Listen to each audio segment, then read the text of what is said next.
quelles sont les autres descriptions qu'on a déjà faites? On a commencé par la description d'un personnage en action, et après on a fait la description d'un animal, bien sûr, et après l'animal, on a fait la description d'un objet, et après l'objet, on a fait la description d'un lieu, avec tous les éléments qu'il faut utiliser pour décrire.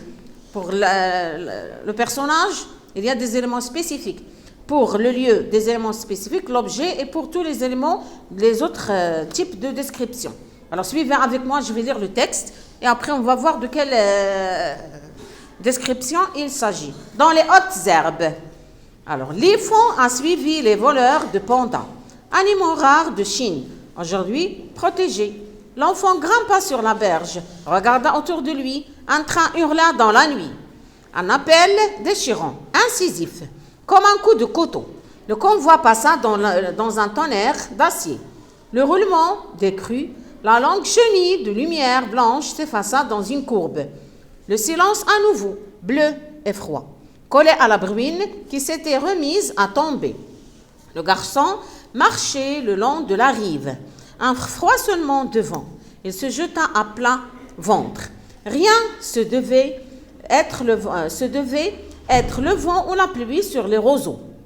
Il y en avait tant et tant qui bruissaient en frottant leurs tiges empanachées de chaque côté de Yangshangon. Rien à faire, ronchonna-t-il en se relevant cette fois. Je l'ai vraiment perdu. Il s'apprêtait à s'en retourner lorsqu'il aperçut un raclement, un bruit différent de murmure continuel du roseau. Il tendit l'oreille, distingua un clapotement qui dominait le léger ressac de l'eau contre la berge, puis le crissement des tiges contre une masse dure. L'éléphant eut juste le temps de se dissimuler dans les hautes herbes. Alain Surgère, le voleur du Panda Collection Cascade, Rojo, éditeur. Alors ici, nous avons une autre description. Il s'agit de la description des sensations. Et vous avez la réponse dont je retiens. Ça veut dire on va décrire des sensations, des sentiments de vision, des sensations de nez. Ça veut dire tout ce qu'on peut faire avec le nez, les odeurs, sensations visuelles, sensations olfactives, sensations auditive et gustative. Ça veut dire ce que je peux entendre, ce que je peux voir, ce que je peux goûter et ce que je peux sentir avec le nez. Voilà, ce sont les éléments qu'on va essayer de relever à partir du texte. Quel est le personnage principal de ce texte? Comment il s'appelle, oui? Non, alors le panda c'est un animal, oui, mais comment s'appelle le personnage principal? L'enfant. Comment s'appelle cet enfant? Quel est le nom de cet enfant? Grimpa. Non, grimpa c'est un verbe, c'est le verbe grimper au passé simple. Alors le nom de ce garçon c'est l'éléphant. Alors l'éléphant c'est un enfant qui grimpe sur les berges. De quel pays il s'agit? Le lieu de l'histoire, à partir de l'image. La Chine, oui. Alors la Chine c'est le lieu. Et on a beaucoup de mots qui expriment le temps. Par exemple, monsieur, aujourd'hui, oui, c'est bien, la nuit, tout ça, ce sont des mots qui expriment le temps. Alors, l'enfant grimpa sur la berge, il regarda autour de lui. Regarder, c'est quelle sensation? Visuelle ou bien olfactive ou bien auditive? Regarder. Alors, c'est une sensation visuelle parce que je regarde avec les yeux. Un train hurla. Alors, le train, il fait un bruit. C'est quelle sensation? Auditive, ça veut dire je peux entendre, je peux voir. Qu'est-ce que je fais dans la phrase? Un train hurla. Un train hurla. Alors, c'est une sensation auditive parce que quand il y a le train qui passe, j'entends le bruit du train. Un appel déchirant, la même chose, c'est auditif. Le convoi passa dans un tonnerre d'acier. Le roulement décrut, la longue chenille de lumière. La lumière blanche. Qu'est-ce que j'utilise pour voir la lumière qui est blanche? Quel sentiment? Quelle sensation, pardon? Quel sens? C'est la vision. Blanche, ça veut dire je vois ce qui est blanc. C'est une sensation visuelle. Le silence à nouveau. Alors, le silence. Alors, qu'est-ce que j'utilise dans le silence? L'oreille, quoi?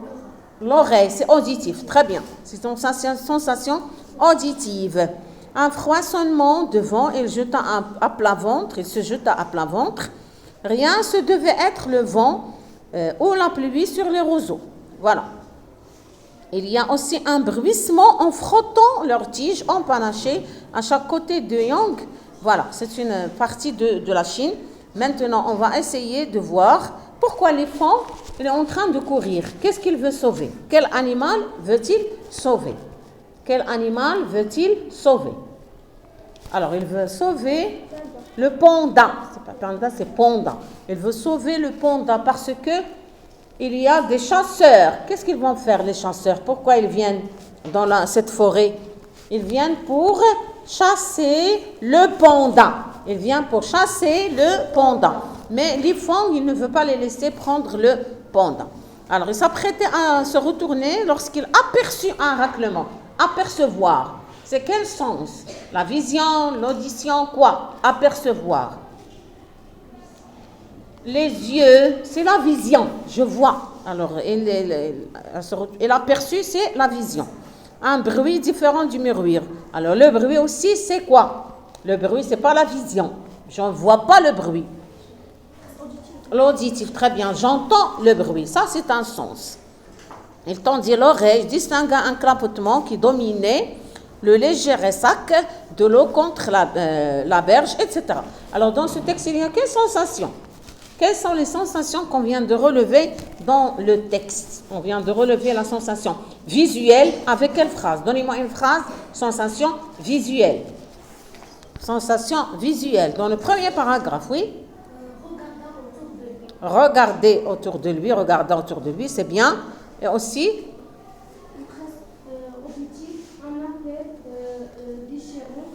Oui, c'est bien. Auditif, un appel déchirant. C'est quelqu'un qui fait un bruit déchirant. C'est auditif, ça veut dire l'oreille. Oui?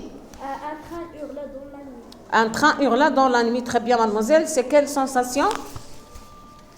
Un train hurla dans la nuit. C'est quelle sensation? C'est auditif. C'est auditif. J'entends avec les oreilles le train qui hurle dans la nuit.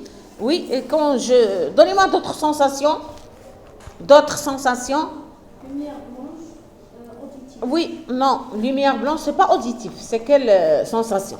Lumière blanche, ça veut dire visuel. Oui, c'est bien, c'est visuel. Sensation visuelle. On a sensation visuelle, auditive.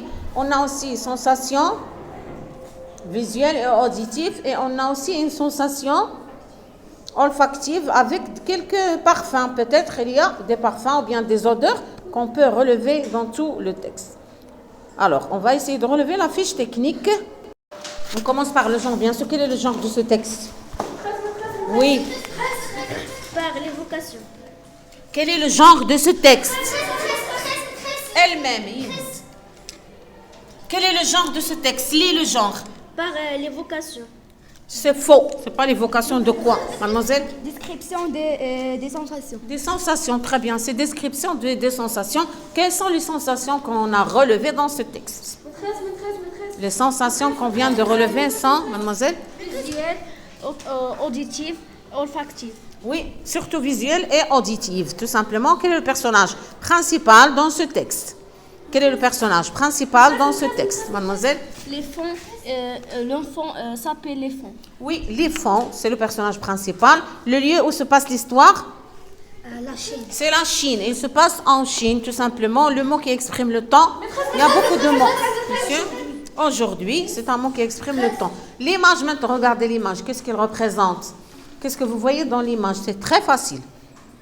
Ce qu'on a dans le texte, on l'a aussi dans l'image. Mademoiselle? C'est un enfant qui court. C'est quel enfant? Comment il s'appelle? C'est l'éléphant. C'est un enfant chinois qui court pour sauver quel animal? Pour sauver le panda, tout simplement. Pour sauver le panda. Alors, essayez de relever tout ça dans la fiche technique. Dépêchez-vous.